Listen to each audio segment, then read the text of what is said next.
കൊടുത്താൽ കൊല്ലത്തും കിട്ടുമെന്നത് Kozhikode rural SP ബൈജുവിന് ഇന്നലെ തന്നെ മനസ്സിലായിരിക്കുന്നു. രാജ്യത്തെ ഒരു പാർലമെന്റ് അംഗത്തിന്റെ തലയും മൂക്കിന്റെ പാലവും അടിച്ചു തകർത്ത് കളഞ്ഞിട്ടും അങ്ങനെയൊന്നും പോലീസുകാർ ചെയ്തിട്ടില്ല എന്ന് റിപ്പോർട്ട് കൊടുക്കുകയും മാധ്യമങ്ങൾക്ക് മുന്നിൽ വന്ന് വീമ്പ് പറയുകയും ചെയ്ത പോലീസ് ഉദ്യോഗസ്ഥനാണ് ബൈജു. ഇന്നലെ താമരശ്ശേരിയിൽ ജനകീയ പ്രക്ഷോഭത്തിൽപ്പെട്ട് അടി വാങ്ങിക്കുമ്പോൾ അതൊരു ചരിത്ര നിയോഗമായി കണ്ടവരെ കുറ്റം പറയാൻ കഴിയില്ല. കർമ്മ എന്ന് വേണമെങ്കിൽ നമുക്ക് പേരിടാം. നമുക്കറിയാം ഷാഫി പറമ്പിൽ എന്ന MP ഒരു കേസിലും പ്രതിയല്ല, ഒരു ജനകീയനായ നേതാവാണ്. ആ ജനകീയതയെ പേടിക്കുന്ന CPMകാർ പോലീസുകാർക്ക് കൊട്ടേഷൻ കൊടുത്ത് ഷാഫിയെ ഇല്ലായ്മ ചെയ്യാൻ നോക്കിയപ്പോൾ അതിനെ എല്ലാ സഹായവും ചെയ്ത് മുന്നിൽ നിന്ന ആളാണ് ഇന്നലെ തല്ല് വാങ്ങിക്കൂട്ടി rural SP Baiju. KC Venugopal അടക്കമുള്ളവർ ബൈജു മോനെ നിന്നെ നിയമത്തിന് മുന്നിൽ എത്തിച്ചിട്ടേ ഞങ്ങൾ ഈ പരിപാടി അവസാനിപ്പിക്കുകയുള്ളൂ എന്ന് താക്കീത് നൽകിയതാണ്.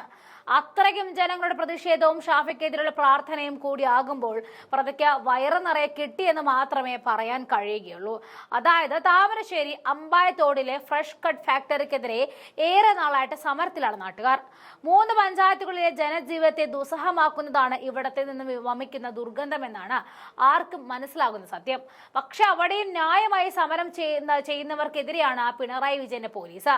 പാവങ്ങളുടെ ഭാഗം കേൾക്കാൻ തയ്യാറാകാത്ത പോലീസ് അടിച്ചമർത്താൻ നോക്കിയപ്പോഴാണ് ജനങ്ങൾ രോക്ഷാകുലരായത്. എല്ലാ സമരങ്ങളെയും അടിച്ചമർത്തി മുന്നോട്ട് പോകാമെന്ന പാത സ്വീകരിക്കാൻ തുടങ്ങിയ പിണറായി വിജയൻ അഭിനവ കമ്മ്യൂണിസ്റ്റ് നേതാവിന്റെ ചട്ടുകമാണ് DYSP ബൈജു എന്നിരിക്കവേ നാട്ടുകാർ അദ്ദേഹത്തിനെ തിരയുകയായിരുന്നു. ഒരു നാടിനെ തന്നെ ചൈതന്യം ഇല്ലാതാക്കുന്ന തരത്തിൽ ഒരു അറവു മാലിന്യ സംസ്കരണം കൊണ്ടുവന്ന് ജനങ്ങളെ അടിച്ചേൽപ്പിക്കുമ്പോൾ അവിടെ സ്വാഭാവികമായും സമരം തന്നെ നടക്കും. അതിനെ ന്യായമായ രീതിയിൽ പറഞ്ഞു തീർക്കുകയും അല്ലെങ്കിൽ അതിന്റെ കാര്യങ്ങൾ മനസ്സിലാക്കി ജനങ്ങൾക്കൊപ്പം നിൽക്കുകയും ചെയ്യേണ്ടിരുന്ന ഒരു സർക്കാർ പൂർണ്ണമായും ബഹുജന സമരത്തെ അടിച്ചമർത്താൻ നോക്കി എന്നതാണ് നാട്ടുകാർ പറയുന്നത്. അപ്പോഴാണ് ജനങ്ങൾ രോക്ഷാകുലരായതും. അതിനിടയിലേക്കാണ് റൂറൽ SP ബൈജുവിന് അടി കിട്ടിയതും. ഇതുതന്നെയാണ് പേരാമ്പ്രയിൽ നടന്നത്. സമാധാനപരമായി പ്രകടനം നടത്തുന്നവർക്കെതിരെ CPM ആക്രമികളുടെ വാക്കുകേട്ട് പ്രകോപനം സൃഷ്ടിക്കുകയും അതിനിടയിൽ സ്ഥലം MP ലക്ഷ്യം വെച്ച് തലയും മൂക്കും പോലീസിനെ അടിച്ചു പൊട്ടിക്കുക എന്നൊക്കെ പറഞ്ഞാൽ കേരളത്തിന്റെ ചരിത്രത്തിൽ തന്നെ കണ്ടിട്ടില്ലാത്ത കാര്യമാണ്.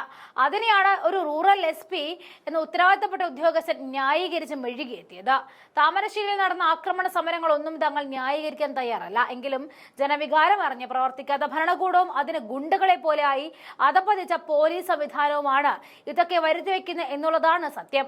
അതിനിടയിൽ കാരണക്കാരായവർക്ക് അടി കിട്ടിയാൽ അത് ഇരന്നു വാങ്ങി എന്നേ പറയാൻ കഴിയുകയുള്ളൂ.